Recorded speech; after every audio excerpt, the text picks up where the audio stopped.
Hello everyone, today I'll show you how to change text font style in Apple number sheet. Open your Apple number sheet. I'll change text font style this number sheet.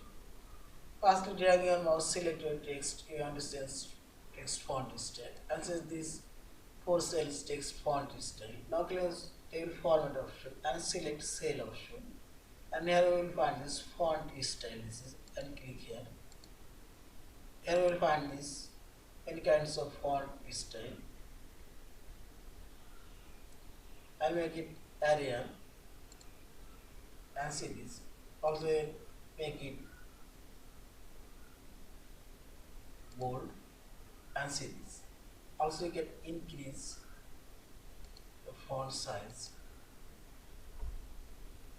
Also you can change whole column font style. Click on this column serial number and select here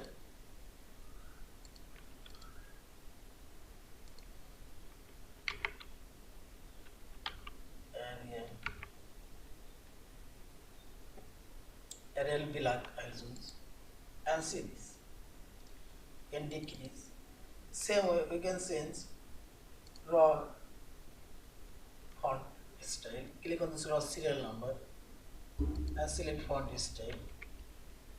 I'll make it Arial and see this. And make it bold and increase font size and see this. In this way you can change a specific cells, text font style, column font style, and also you can change raw font style. Yeah, this is. Thank you for watching. Please subscribe, like, share, and comments.